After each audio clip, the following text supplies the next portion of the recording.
के खिलाफ रूस का बड़ा दावा, रूसी सेना का ज़ैपोरिज़्ह़ पर कब्जे का दावा। ये अगर आप देखें तो ये लुहांस्क, डोनेस्क के आसपास आगे ही आपको दिखाई देता, मतलब एक समझ लीजिए प्रोविंस उनका, उस पर रशिया का दावा। यूक्रेन के 10 से ज्यादा हथियार इस बीच तबाह किए गए। रूसी सेना की फायरिंग में कई पॉइंट ध्वस्त हो गए हैं। तो मतलब ये कि अगर ये लग ये रहा है कैप्टन श्याम कि अगर ये युद्ध और खिंचता रहा तो पूरा यूक्रेन ही कहीं रशिया का ना हो जाए एक दिन।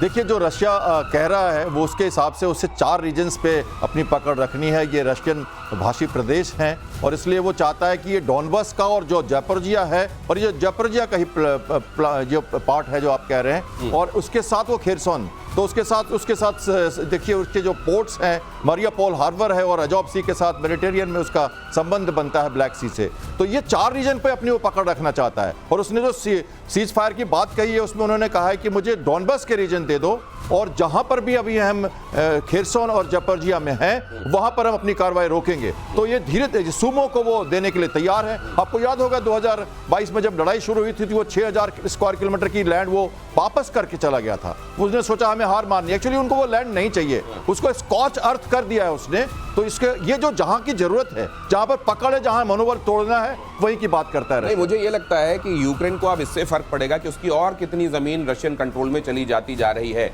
मुझको लगता है निप्रोपेट्रोवस्क को लेकर ये जो दावा है सर, ये उसी तरह का एक साइकोलॉजिकल प्रेशर यूक्रेन पर डालने की कोशिश है रशिया की तरफ से। नहीं, देखिए, अब तो सारा चीज डिपेंड करेगा बैटलफील्ड के ऊपर। मैंने आपको बताया था कि अलास्का से कुछ नहीं निकलने वाला। ये तो रशिया ने डिसाइड कर लिया है। जो 80% है, जो हम खास करके डोनेस्क की बात करते हैं, डॉनबास का इलाका, उसमें उन्होंने 10% 2 दिन के अंदर जोड़ा है। जो आप जहाँ की बात कर रहे हैं पेट्रोवस्क है, उसके यहाँ में कर्माटोरस है, सेल्वेनास्क है। तो सेल्वेनास्क की जो बात करें उसमें तो जा रहा है स्ट्रॉन्ग होल्ड पे उन्होंने मारा है, और 5 उन्होंने जीबीओ बम डाला है। सबसे बड़ा उनका गैरिजन था और सबसे बड़ा स्ट्रॉन्ग पॉइंट था। ज़ैपोरिज़्ह़ के अंदर में भी एक स्ट्रॉन्ग पॉइंट की बात हो रही है जिसको उन्होंने लिया है। तो ज़ैपोरिज़्ह़ में उन्होंने 2 बात कही थी कि खास करके ट्रंप को, कि 2 चीज़ हम छोड़ सकते हैं जहां पर हम पहुंचे हुए हैं। एक ज़ैपोरिज़्ह़ में जहां है हम ठीक है, we can free, we can also वो खेरसोन में जहां हम पहुंचे। मगर अब वो कहते हैं कि नहीं, क्योंकि आपने धोखा दिया है। हम तो ओडेसा के लिए देखिए 4 जगह उन्होंने बैठा रखी है अपनी नेवल फोर्सेस को, और उन्होंने पूरे अपने 300 परमाणु बम्स उन्होंने अपने सैलोज में तैयार कर दिए हैं। उसके अलावा 12 सबमरीन लगा दिए हैं जिसके अंदर परमाणु है।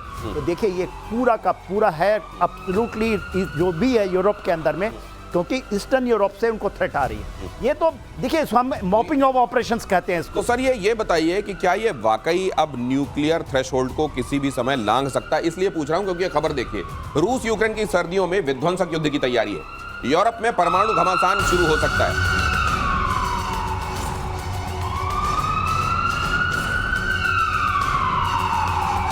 यूक्रेन ने रूस के 2 एटमी प्लांट पर अटैक कर दिए संकेत। ज़ैपोरिज़्ह़, कुर्स्क एटमी प्लांट से रेडिएशन लीक की आशंका। वहीं रूस के आक्रामक तेवर से कीव में कोहराम। ज़ेलेंस्की ने नेटो देशों से मदद की गुहार लगाई है। रूस को फिलहाल आगे बढ़ने से रोकने का नेटो का ब्लूप्रिंट तैयार है। यहां पर देखिए कुर्स्क और ज़ैपोरिज़्ह़, क्या कभी भी कोई न्यूक्लियर रेडिएशन इस पूरी पिक्चर में आने की नौबत आ सकती है क्या? आप किसी भी वक्त, पांडे सर, आपको ये डर लग रहा है क्या? देखिए, कल भी हमने चर्चा की थी इसके बारे में। तो निश्चित रूप से अगर ये सीमा रेखा रेड लाइन क्रॉस करेंगे तो निश्चित रूप से ये बताइए, मान लीजिए कि ये एक मिस कैलकुलेशन हुआ कहीं पे और ये हो गया, तो क्या फिर परमाणु हथियार फॉर्मली भी क्या प्ले में आ जाएंगे? लेकिन मेरे ख्याल से जरूरत किस लिए, आप उद्देश्य क्या है परमाणु हथियारों को यूज करने? कहते हैं कि जो न्यूक्लियर हथियार हैं, न्यूक्स हैं, they are no more war weapons, they are weapons for democracy, deterrence as well as diplomacy. Sorry, मैं डेमोक्रेसी बोल रहा हूँ, डिप्लोमेसी। तो अब वो केवल बातचीत के लिए दायरे पे है। न्यूक से आप क्या हासिल करेंगे?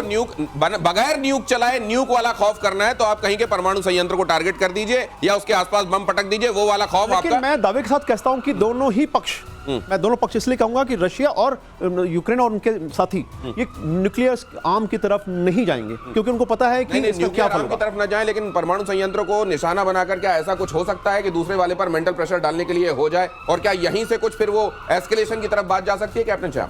देखिए, मेरा मानना बहुत क्लियर है। रशिया ने ये ऑपरेशन सिर्फ इसलिए किया कि उनके बड़े टोले में जो बड़ा भाई था उसके छोटे भाई के बीच में बंटवारा हुआ था और वहां पे आट आने लगी छोटे टोलों के लोगों की, सो कॉल्ड। और इसके लिए ये जमीर की लड़ाई है। ये जो उसने रशियन भाषी क्षेत्र को लिया या क्रीमिया को लिया, ये वहां पर अपनी बातें करके हमें मानना पड़ेगा। 3 साल को ये बताइए, परमाणु नौबत, न्यूक्लियर रेडिएशन लीकेज वाली नौबत आ सकती है क्या एक दूसरे के परमाणु संयंत्रों को? अगर ये ज़ैपोरिज़िया में हुआ था ये पहले, और रशिया में पहले भी हो चुका है। लेकिन ये जो हमारा जो इंटरनेशनल एटॉमिक एनर्जी जो एजेंसी है, वो पूरी तरह से उसके ऊपर घात लगा के देखते रहती है। और ये भी सावधान रहते हैं, ऐसा नहीं है कि ये लोग अटैक करेंगे। प्लस कई सारे स्टेप्स और कई सारे सिक्योरिटी के लेयर्स होते हैं जो एटॉमिक रिएक्टर्स में होते हैं, और उनको मानते हुए मैं मानता हूं कि ये credible deterrence, posturing, muscle flexing के अलावा ये ज्यादा कुछ नहीं होता। और आपने देख लिया इजराइल और ईरान के वॉर के उसमें भी सब कुछ निकल गया, यूरेनियम बॉम्ब भी गिरा दिए गए, सारी बातें मान ली भी गई। ट्रंप ने अपना ट्रम्पेट बजा दिया, पोस्चरिंग दिखा के एक बड़ा B-20 का जो पावर फैक्टर। ये बड़ी बात आप कह रहे हैं कि जब ये असल में वहां फोर्डो पर आप देखना, आप जब वहां बॉम्ब मारे गए थे तो लोग यही समझ रहे थे कि हो सकता है यहां रेडिएशन लीक करे। अगर उस जगह जहां पर वाकई रखे हुए थे न्यूक्स लगभग बने हुए, वहां पर अगर रेडिएशन लीक नहीं हुआ तो यहां कहा जा रहा है कि उससे ज्यादा सुरक्षा और एहतियात बरती जा रही है। लेकिन ये कभी भी इसको फुल प्रूफ तो कोई नहीं कह सकता।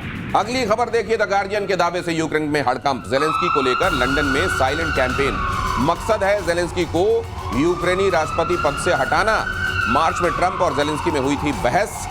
व्हाइट हाउस में बहस की शुरुआत जेडी वांस ने की थी। बहस के बाद जेडी वांस ने किया था लंदन फोन। जेलेंस्की के विरोधी को राष्ट्रपति बनाने का प्लान था क्या इस दौरान? असल में जेलेंस्की के लिए ये वॉर एक तरीके से कवच भी बना हुआ है। अगर ये वॉर हटा तो वो कुर्सी से भी हटेंगे और न जाने उसके बाद फिर उनका जीवन भी कहीं ऐसा ना हो कि संकट में आ जाए। ये बात जेलेंस्की समझते हैं। लेकिन क्या इस दौरान ही जेलेंस्की को अपदस्थ करके उनकी जगह किसी दूसरे की नियुक्ति, वाकई जनरल सिन्हा, ये संभव है क्या?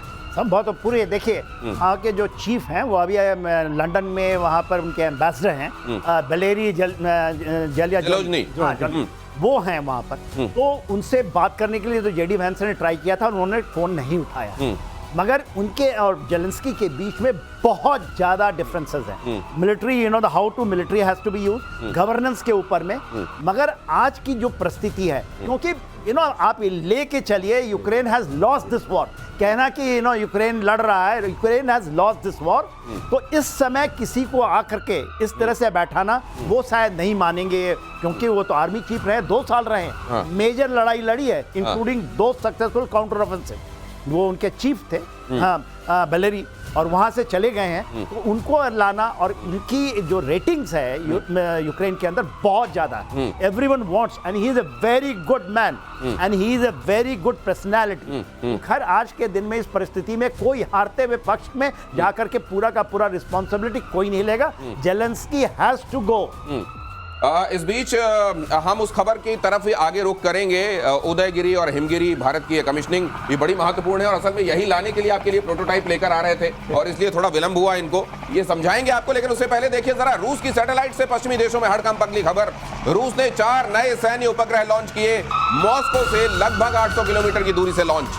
लो अर्थ ऑर्बिट में तैनात किए गए ये उपग्रह संचार, निगरानी और अन्य उपग्रहों पर हमले की क्षमता वाले हैं। पेंटागन ने प्रक्षेपण को चिंताजनक बताया है। जाहिर है पेंटागन की तरफ से ये रिएक्शन आना ही था, लेकिन रशिया भी यहाँ पर वो जरूरी मसल फ्लेक्सिंग जो दुनिया भर में उसके पावर रेलेवेंस को बनाए रखने के लिए आवश्यक है, वो करता जा रहा है। डीके पांडे सर, इस खबर के मायने क्या है? देखिए 2 बातें बहुत महत्वपूर्ण है कि देखिए जब लो एलईओ में गया, लो अर्थ ऑर्बिट में रखा गया है, ताकि इसका फोकस रहे एक बैटलफील्ड के ऊपर। ये और इतने सैटेलाइट इतने दिए गए हैं कि आपकी कवर जो है आंखें बिल्कुल लगी रहेंगी, तो इनका जो सिचुएशनल अवेयरनेस है हमेशा जो हॉट रहेगी। और इनके जो लड़ने की, अभी देखिए दोनों चीज़ें, रिसोर्सेज कम हो रहे हैं, चाहे ह्यूमन रिसोर्स हो या चाहे बैटलफील्ड के रिसोर्सेज हो, उनमें कमी आ रही है। जरूरी है कि आप अपने अटैक को उसी जगह फोकस करें, यानी कि सर्जिकल बनाएं उसको, ताकि ऑब्जेक्टिव, मिलिट्री ऑब्जेक्टिव हासिल कर सकें। तो उस दिशा में ये सैटेलाइट बहुत इंपॉर्टेंट हैं, और ये निश्चित रूप से एक स्ट्रेटेजिक जो है बढ़ा देंगे रूस को। नहीं, फिर ये पेंटागन की तरफ से तुरंत चिंता जाहिर क्यों की गई जनरल सिन्हा? क्या सिर्फ ये उपग्रह लॉन्च करने का ठेका बस कुछ मुल्कों के पास है? इनके 3 देश हैं। सबसे बड़ा जैमिंग है, it can jam the complete, जो उनको मिलता है अमेरिका से पूरा का पूरा जो संचालन कर रहे हैं, दे कैन टोटली। यूक्रेन को जो मदद मिल रही है, जो असल में उनको जो स्टारलाइट वाली, हाँ, वो उसको स्टारलिंक वाली मदद को ये पूरा जैम कर सकता है। पूरा 100% लेकिन स्टारलिंक की मदद अभी नहीं मिल रही है। अभी नहीं मिल रही है, लेकिन वो जिस भी तरह की मदद मिल रही हो उसको जैम करने की ताकत रखता पूरी है। जैम करने की इसकी सबसे बड़ी क्षमता वो है। दूसरा तो है ही निगरानी करना है एंड एब्सोल्युटली सटीक यदि आपको निशाना लगाना है तो इससे आपका गाइडेंस है। तीन बड़ी बातों के लिए इसके कारण उसके पेंटागन के अंदर में हलचल है। तो अलास्का के बाद मतलब और नई नई चीजें हो रही हैं। मुझको लगता है ट्रंप को इसमें खुश होना चाहिए। एक चीज मैं और जोड़ दूं कि चाइना और अमेरिका दोनों जो है स्पेस वॉरफेयर की तैयारी कर रहे हैं। अच्छा। ये उस दिशा में भी एक कदम है। ओहो, ये long term strategic space warfare की तरफ भी ये बढ़ते हुए कदम है। और ट्रंप ने चीन को दी है बड़ी धमकी, 200% टैरिफ लगाने की चेतावनी। लीजिए, अब ट्रंप ने चीन को ये धमकी दी है कि 200% टैरिफ लगा देंगे। तो ऐसा नहीं है कि पहली बार है, वो पहली 200 से पार हालात देख चुके हैं।